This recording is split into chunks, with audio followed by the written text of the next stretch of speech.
Welcome to the Deep Dive. Today, we're doing something a bit different. We're taking just one source, the lyrics to Alison McLean's song, Presence. And we're not just looking at it as music. We're treating it, well, almost like a philosophical guide. Yeah, it's surprisingly dense, isn't it? Like a little operating manual hidden in a song. Exactly. Yeah. So we're going to try and unlock that core philosophy, the actionable stuff inside the poetry. And our mission really is to pull together the main threads the artist lays out. You've got presence, gratitude, and this idea of conscious choice. Right. And show how they weave together into, a structured way of thinking about your own consciousness and how you act in the world. Okay, but before we even get into the themes, we have to flag something right up front. The most striking thing for me, anyway. Go on. It's how presence is defined. It's not presented as this, passive Zen state, which is how I think most people approach it. Not at all. The lyrics flat out say presence is our biggest action, our action. That line just jumps out. It completely reframes it, doesn't it? Moves presence from just like sitting quietly into the realm of doing something. Totally. And if you accept that premise, suddenly the lyrics feel like a blueprint, a how-to for conscious living. Exactly. A blueprint. So that's what we'll trace. We'll follow this blueprint chronologically. Start with the foundation, the simple gratitude idea. Then we'll get into the mental side, how to handle your thoughts using non-attachment. Right, the methodology. And finally, look at the outcome, the consequence, how you define your reality through choice and find, well, peace in that. Sounds like a plan. Okay, let's dive into theme one then, the action of presence and simple gratitude. So if presence is our biggest action, where do the lyrics say we start?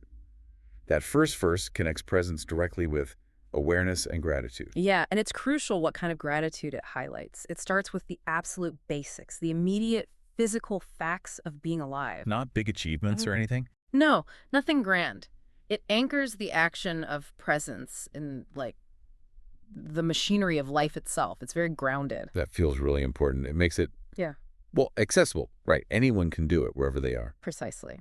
So what are those specific examples the text gives to make it super clear? Okay, let's see. The lyrics list, waking up and breathing.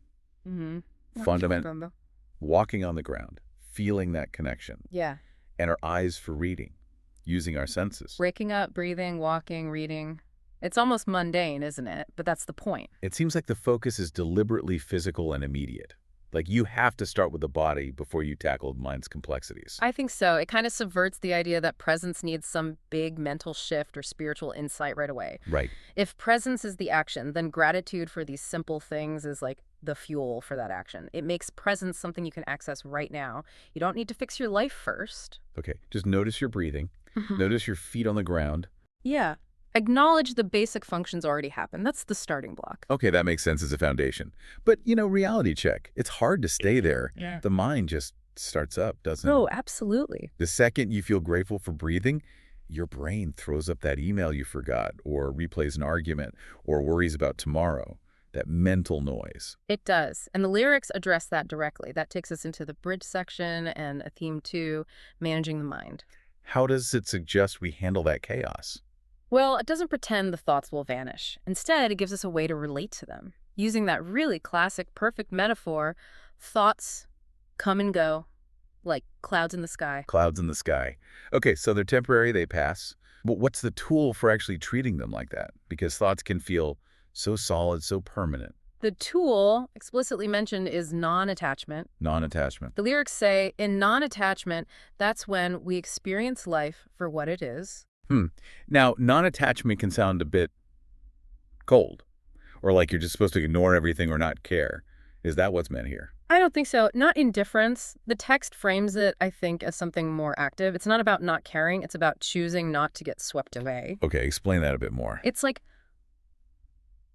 It's the active choice not to be defined by every thought or feeling that drifts through your mind, like watching the weather from inside instead of running out into every storm. Okay. So you see the cloud, you acknowledge it's there, but you don't mistake it for the whole sky. Exactly. You create a bit of psychological distance.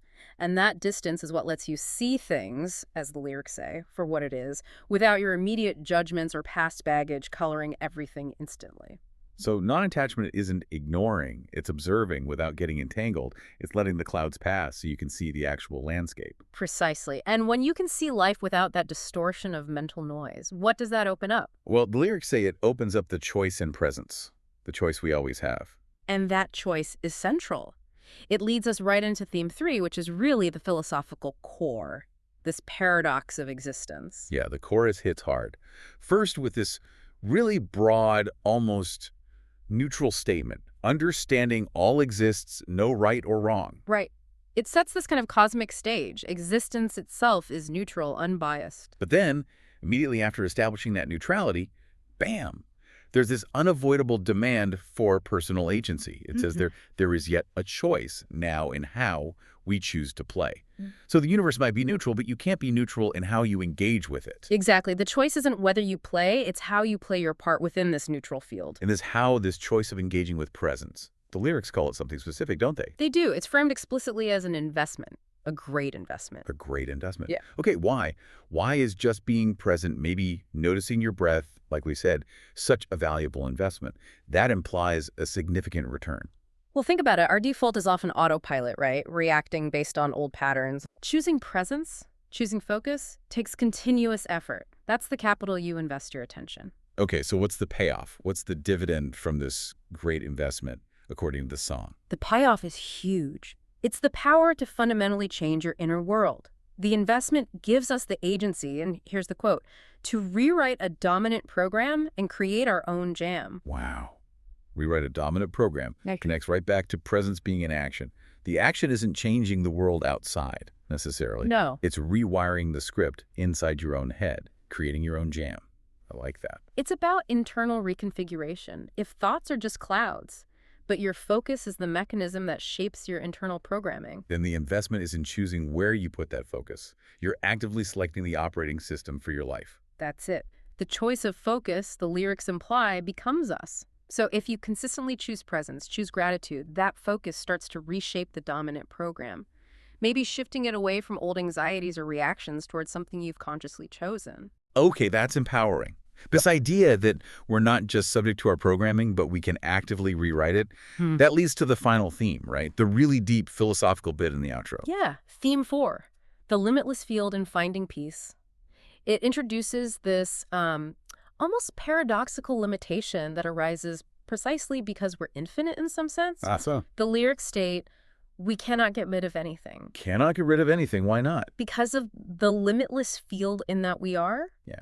If you conceptualize yourself, your consciousness, as a limitless field, Okay. then by definition, anything that has occurred within that field, thoughts, feelings, experiences, traumas, joys, it all exists within the field. It's part of the territory. You can't actually eject it because you are the field containing it. Whoa. Okay, that ties everything together. Yeah. So if non-attachment helps us observe life clearly, and we realize we're this limitless field where everything, good and bad, has a place, Yeah. then the whole goal shifts, doesn't it? Yeah. It's not about trying to delete the bad parts or fix ourselves into some perfect state anymore. Exactly. The purpose, which the lyrics poetically call life's art, changes from striving and eliminating to integrating and accepting. Acceptance. It's about accepting the whole field. That's the ultimate destination of this active process. Yeah. The final state is repeated very clearly, to come to peace with a self in play. A self in play. Oh. I love that phrase. It includes everything, the clouds of thought, the dominant programs we're rewriting, the simple act of breathing, the big choices, all of it. It's the peace you find not by winning some internal battle, but by accepting the totality of yourself operating within that limitless space. So tracing it back, we've gone from the incredibly simple action of just noticing your breath, Yeah. all the way to this profound state of self-acceptance within, well, an infinite reality. It's quite a journey packed into one song. It really is. The structure is there. Yeah. Start simple with gratitude, use non-attachment to navigate the mind, claim your power to choose your focus, your jam. And the end result isn't perfection, but peace through acceptance of the whole self. The core message really holds. Presence isn't passive waiting. It's your most fundamental action, your most worthwhile investment. It's the investment that pays the dividend of shaping your inner reality. Not by erasing things, but by choosing how you relate to everything you are. So as we wrap up this deep dive into Alison McLean's presence, maybe something for you, the listener, to reflect on integrating all this. Yeah. If it's true that the focus you choose becomes you, as the lyrics suggest, Hmm. and if you accept you're operating within limitless field, where you can't actually eliminate parts of your experience, Right. then the provocative thought is, what specific dominant program might you choose to invest your focus in rewriting starting today? How can you consciously work to create your own jam within that vast inherent space of you?